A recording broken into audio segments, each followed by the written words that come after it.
बिस्मिल्लाहिर्रहमानिर्रहीम अस्सलाम वालेकुम। आज की इस वीडियो में हम डिस्कस करेंगे पार्टनरशिप डीड और इसके एलिमेंट्स या कंटेंट्स के। पार्टनरशिप डीड से क्या मुराद है और इसके कौन कौन से एलिमेंट्स या कंटेंट्स होते हैं। लेकिन वीडियो को स्टार्ट करने से पहले अगर आपने हमारे चैनल को सब्सक्राइब नहीं किया जल्दी से सब्सक्राइब कर ले और साथ में बेल आइकन भी प्रेस कर दे ताकि आपको हमारी लेटेस्ट वीडियो की नोटिफिकेशन मिलती रहे। तो वीडियो स्टार्ट करते हैं। ये जो हमारे पास पार्टनरशिप डीड है इसको हम एग्रीमेंट भी कहते हैं। An agreement between partners. अब ये जो हमारे पास पार्टनरशिप डीड है बेसिकली ये एक डॉक्यूमेंट्स होता है कि जिसमें पार्टनर्स की जो राइट्स एंड ऑब्लिगेशन होती है वो क्लियरली मेंशन कर दी जाती है कि किस पार्टनर्स की क्या राइट्स होंगी और उसकी क्या ऑब्लिगेशन होंगी। यानी पार्टनरशिप फर्म को स्टार्ट करने से पहले जो पार्टनर्स होते हैं उनके जितने भी राइट्स एंड ऑब्लिगेशन होती है वो क्लियरली मेंशन कर दी जाती है ताकि बाद में कोई कंफ्यूजन ना रहे। अब जो हमारे पास partnership deed is a document in which rights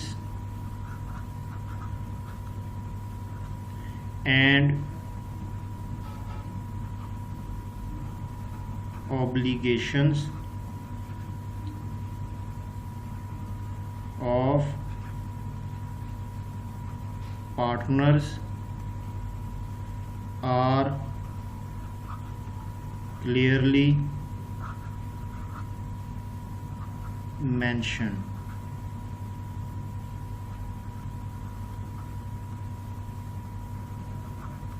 यानी इसमें जो आपके पास पार्टनर्स की जो राइट्स है और जो उनकी ऑब्लिगेशन है उनको क्लियरली वाज़े तौर पे मेंशन कर दिया जाता है। अब ये जो हमारे पास राइट्स एंड ऑब्लिगेशन है इसको बेसिकली हम या तो एलिमेंट्स कहते हैं या कंटेंट्स कहते हैं ऑफ पार्टनरशिप डीड की। तो अब हम इसके जो एलिमेंट्स है या कंटेंट्स है उसको डिस्कस करते हैं। Elements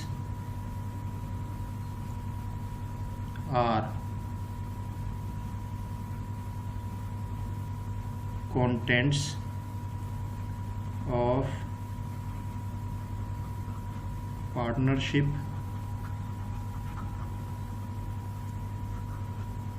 deed।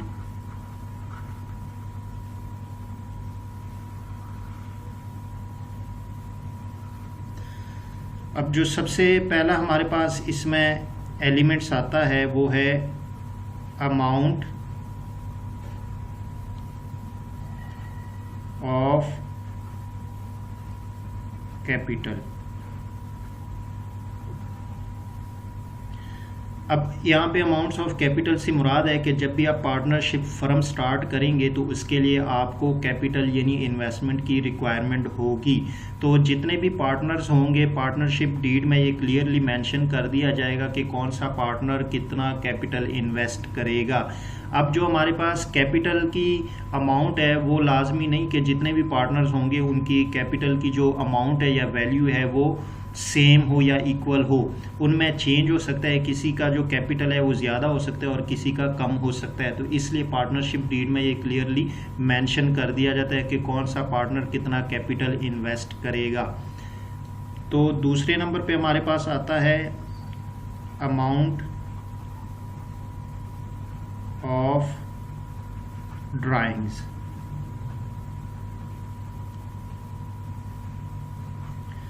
अब ड्राइंग से यहाँ पे मुराद है कि कारोबार से जब भी पार्टनर्स पर्सनल यूज़ के लिए कैश या गुड्स विड्रॉ कर ले तो उसे हम ड्राइंग्स कहेंगे। अब पार्टनरशिप डीड में ये भी क्लियरली मेंशन कर दिया जाता है, वाजे कर दिया जाता है कि कौन सा पार्टनर कारोबार से, बिजनेस से पर्सनल विड्रॉ के लिए कितनी अमाउंट मंथली या एनुअली विड्रॉ कर सकेगा।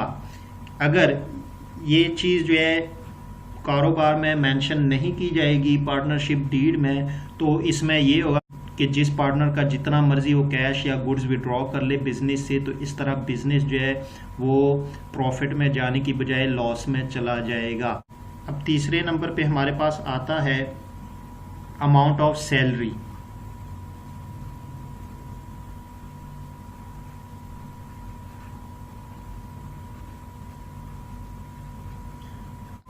अब अमाउंट ऑफ सैलरी से मुराद है कि पार्टनरशिप जो ये कारोबार स्टार्ट किया है, इसमें जितने भी पार्टनर्स हैं, किस पार्टनर को कितनी सैलरी जो है वो मिलेगी मंथली, या कौन सा पार्टनर कितनी सैलरी रिसीव करेगा। अगर पार्टनरशिप डीड में ये पहले से डिसाइड नहीं किया जाएगा तो बाद में जो है आपस में लड़ाई झगड़े होंगे, डिस्प्यूट होगा। कोई पार्टनर कहेगा कि मैंने इतनी सैलरी लेनी है, तो कोई कहेगा कि मैंने इतनी सैलरी लेनी है। तो इसलिए पार्टनरशिप डीड में ये पहले से ही डिसाइड किया जाता है कि कौन सा पार्टनर जो है उसको मंथली कितनी सैलरी मिलेगी, क्योंकि कुछ ऐसे पार्टनर्स होते हैं कि जिनको सैलरी नहीं मिलती और कुछ ऐसे पार्टनर्स होते हैं कि जिनको ज़्यादा सैलरी, हाई सैलरी मिलती है।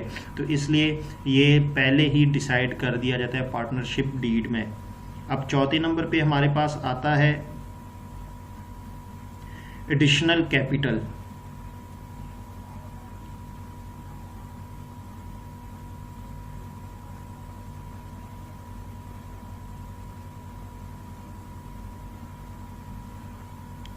अब एडिशनल कैपिटल से मुराद है कि जब आपका कारोबार चल रहा है, अगर आपको फर्दर इन्वेस्टमेंट की ज़रूरत पड़ गई तो उसे हम एडिशनल कैपिटल कहेंगे। अब पार्टनरशिप डीड में ये भी डिसाइड कर दिया जाता है कि एडिशनल कैपिटल जो है वो कब इन्वेस्ट किया जाएगा और कितना इन्वेस्ट किया जाएगा, अगर कौन सा पार्टनर जो है एडिशनल कैपिटल इन्वेस्ट करेगा, अगर रिक्वायरमेंट्स एडिशनल कैपिटल की पड़ी तो। अब पांचवें नंबर पे हमारे पास आता है अकाउंट पीरियड।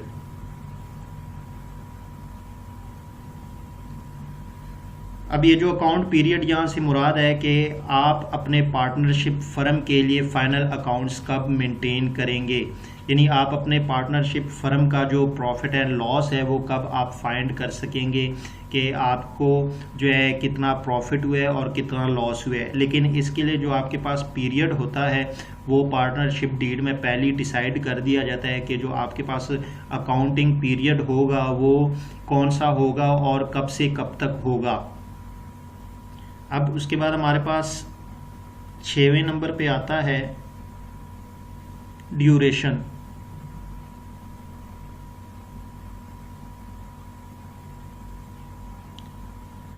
अब ड्यूरेशन से यहाँ पे मुराद है कि जो आपका पार्टनरशिप है इसकी लाइफ कितनी है। अब हमारे पास दो तरह की इसकी जो है लाइफ हो सकती है, एक हमारे पास फिक्स ड्यूरेशन है और दूसरा हमारे पास इनडेफिनिट ड्यूरेशन है। अब जो फिक्स ड्यूरेशन है, अगर आपने पार्टनरशिप डीड में फिक्स ड्यूरेशन को क्लियरली लिख लिया है कि इस डेट को आपका पार्टनरशिप जो है वो ख़त्म हो जाएगा, इसकी लाइफ इतनी होगी, तो जैसे ही वो आपके पास पीरियड आएगा तो ऑटोमेटिकली आपका पार्टनरशिप जो है वो क्लोज हो जाएगा। अगर आपके पास इनडेफिनिट ड्यूरेशन पीरियड जो आपने पार्टनरशिप डीड में लिखा है, तो इसका मतलब यह है कि जब तक आपका पार्टनरशिप चलेगा तब तक आप उसको क्लोज नहीं कर पाएंगे।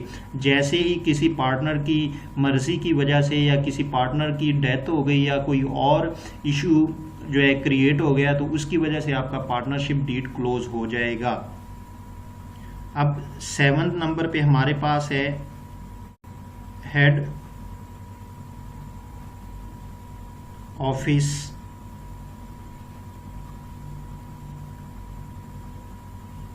And address. हेड ऑफिस और एड्रेस के अंडर जो है आप अपने पार्टनरशिप फर्म का जो हेड ऑफिस है और उसकी ब्रांचेज है उसके एड्रेसेस यहाँ पे आप क्लियरली लिख लेंगे। 8वें नंबर पे हमारे पास है लेंथ ऑफ लाइफ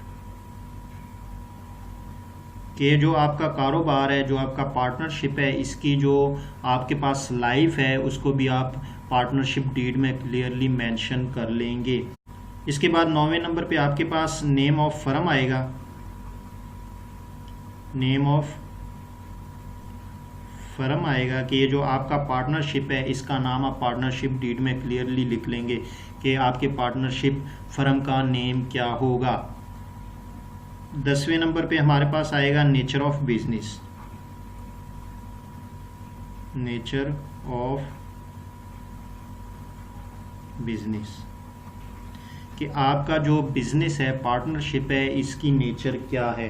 क्या आप मैन्युफैक्चरिंग स्टार्ट कर रहे हैं, ट्रेडिंग, या आप सर्विसेज स्टार्ट कर रहे हैं, तो वो भी आप पार्टनरशिप डीड में क्लियरली मेंशन कर लेंगे, लिख लेंगे। उसके बाद हमारे पास 11वें नंबर पे आता है name and addresses of partners. Partnership deed में आप पार्टनर्स के नेम और उनके जो एड्रेसेस होंगे वो भी क्लियरली आप लिख लेंगे। 12वें नंबर पे हमारे पास आता है प्रोसीजर ऑफ रिटायरमेंट।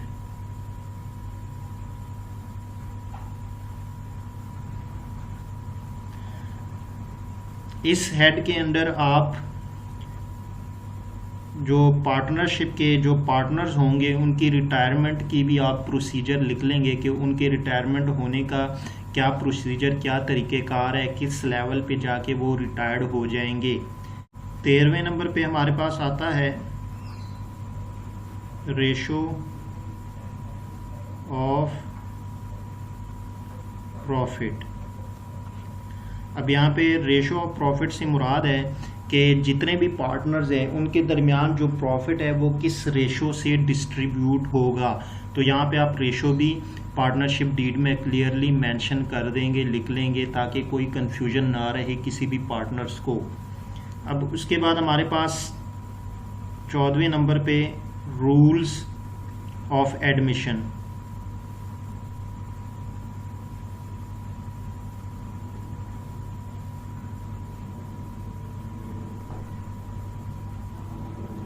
अब रूल ऑफ एडमिशन में बेसिकली आप वो तमाम रूल्स मेंशन कर लेंगे कि जब आप किसी भी पार्टनर्स को अपने पार्टनरशिप में ऐड करेंगे तो उसको किस रूल पे, किस रिक्वायरमेंट्स की बेस पे आप उसको ऐड करेंगे, ये भी आप क्लियरली मेंशन कर लेंगे।